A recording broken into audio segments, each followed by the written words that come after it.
Okay, let's dive right into this explainer. If you've ever watched a rushing river or a crazy, turbulent storm and wondered exactly how the math governs all that chaos without just breaking down, well, you're in the exact right place. Today we're looking at a completely groundbreaking framework that uses the Adelic Langlands Program to prove that finite-time blowups in fluid dynamics aren't just unlikely, they are actually an arithmetic impossibility. We are literally taming the Navier-Stokes singularity problem. So here's our roadmap for the math. We'll start by diagnosing the classical fluid flaw, then move into quantum J-flow stabilization and analytic torsion. After that, we'll look at the actual dissipation data, how phase transitions are managed, and wrap up with what we call the smoothness shield. Let's get into it. First up, we really need to understand the fundamental existential threat to fluid smoothness. I'm talking about the classical fluid flaw, otherwise known as the ultraviolet catastrophe. Now, what's super interesting here is the stark architectural contrast. On one hand, you have continuous microscopic space, where energy can just concentrate infinitely. On the other, you have this protective, totally disconnected non-Archimedean core. See, classical fluid mechanics really struggles because it's stuck in that continuous, real space-time. In that purely continuous domain, energy can cascade infinitely down into smaller and smaller scales, until, boom, it creates a singular point of infinite density. But by embedding this into an adelic space, we factor that global velocity field into local p-adic velocity fields, completely shifting the paradigm. The crucial takeaway is this. While classical math absolutely allows a singularity to form, these p-adic topologies act as an exact arithmetic sieve. They set a hard structural cutoff on the energy cascade. Because these prime fields are totally disconnected and fractal, they have these incredibly rigid local packing fractions. They structurally forbid infinite energy concentrations at any single spatial point. It's essentially nature's hidden pixelation, actively preventing a division by zero. All right, so how do we mathematically force this stabilization? Let's move on to the quantum J-flow. The equation here is brilliant. It shows the background metric template being driven right through the quantum J-flow, and it's rigorously governed by Ramanujan Petersson bounded Hecke eigenvalues. Just look at the math. We have the partial derivative of the evolving spatial metric on the left being driven against the critical background metric template on the right. Through the Satake isomorphism, all those chaotic, nonlinear vortex interactions are mapped directly to spectral parameters of a cascadal automorphic representation. Those Ramanujan-Petersson bounds, they act as an automated governor, keeping those eigenvalues strictly bounded. To really unpack this, that omega infinity term represents our critical, stabilized geometry. Because the representation is cuspidal, the flow is structurally precluded from running into any destabilizing walls. It satisfies the quantum parabolic slope criterion, meaning the J-flow undergoes smooth, global damping. It literally cannot get stuck in local singular traps. It unconditionally converges to this unique, non-singular metric form. Taking a step back, the categorical smoothness flowchart shows how the entire global system synchronizes our nonlinear fluid flow with these automorphic fields. We start right at the top, embedding our convective velocity field into a four-dimensional adelic space. Through the Sati mapping, it literally locks into those bounded automorphic representations, drives through the J-flow minimum, and is ultimately governed by the Gillet-Soulé index theorem. So step by step, the convective fluid is mapped, its eigenvalues are securely locked, it flows into a smooth metric, and it unconditionally guarantees global existence over classical spacetime. That is the complete pipeline. We're taking the pure chaos of classical 3D fluid dynamics and translating it into a highly rigid, unramified data stream that simply isn't permitted to break down. Now, let's examine the mathematical governor that acts as the ultimate failsafe for that final step.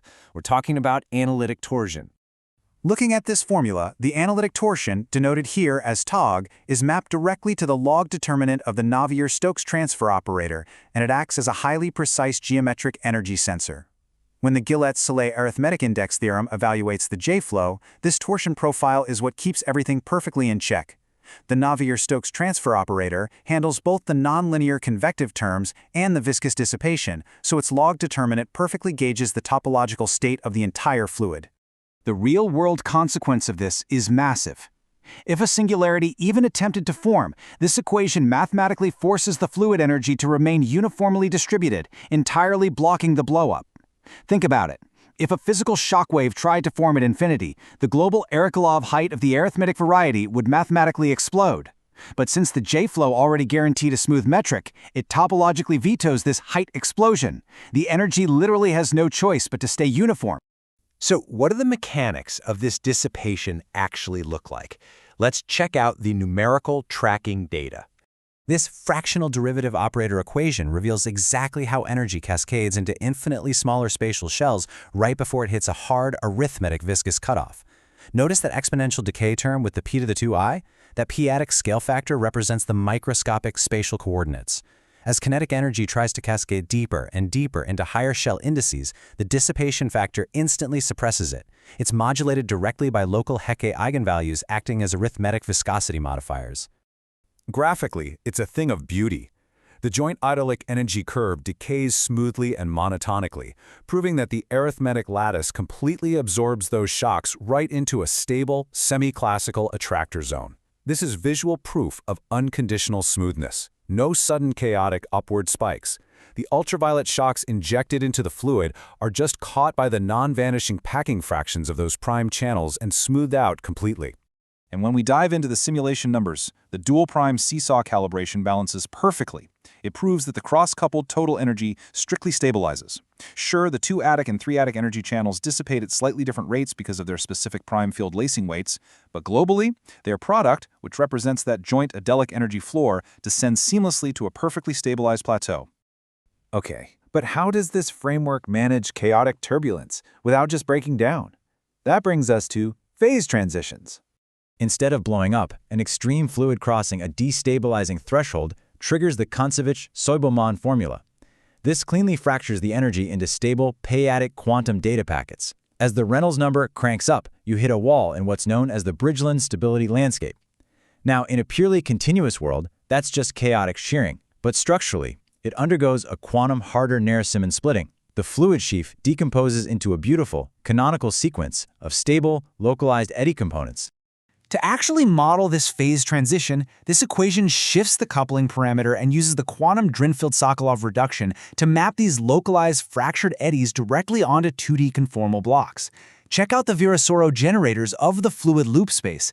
Because our vorticity fields develop irregular singular shear layers, these generators have to couple to the higher order of the Ront coefficients of the fluid eddies. That's exactly what that trace of omega term on the right is doing. This all builds to a major climax. The turbulent central charge equation. Here, the non-abelian quantum anomaly correction acts as an algebraic drain, tracking kinetic energy as it moves into those discrete shells. As the fluid transitions into turbulence, the square of the entropy acts as a localized penalty.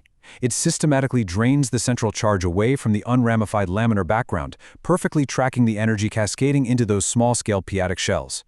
And if the velocity somehow still tries to blow up, well, Fagan-Frenkel duality acts as an absolute algebraic shield, restricting that central charge entirely to an integer quantized lattice. The quantum Kinzhi-Schnick symbolic of difference equations govern these multi-particle vortex correlations.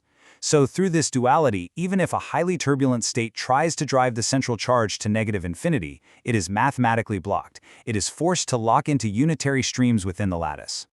Finally, let's zoom all the way out. We need to evaluate the global arithmetic index and look at our ultimate conclusion, the smoothness shield. By scaling up to Shimura varieties, this higher-dimensional torsion equation smoothly absorbs any discrete sign flips. It creates a strict positive dimension floor that mathematically forbids fluid chaos. When you map the fluid data stream across a complex field extension, this alternating sum tracks the log determinants of the Hodge-Dolbeal Laplacians. Functionally, this means the space of stable vortex blocks is totally bounded and invariant. It forms a completely unbreakable arithmetic shield. Which leaves us with a truly profound realization. If macroscopic fluid smoothness is simply the visible shadow of an unbreakable, infinite-dimensional arithmetic equilibrium, what other chaotic classical physics are secretly perfectly ordered? If fluid turbulence is mathematically just nature decompressing perfect arithmetic into our universe, what other chaotic mysteries are just waiting for the right mathematical sieve? What looks like unpredictable chaos in our macroscopic world is, underneath it all, a highly structured, perfectly stabilized mathematical symphony. Thanks for joining me on this explainer today, and keep questioning the chaos.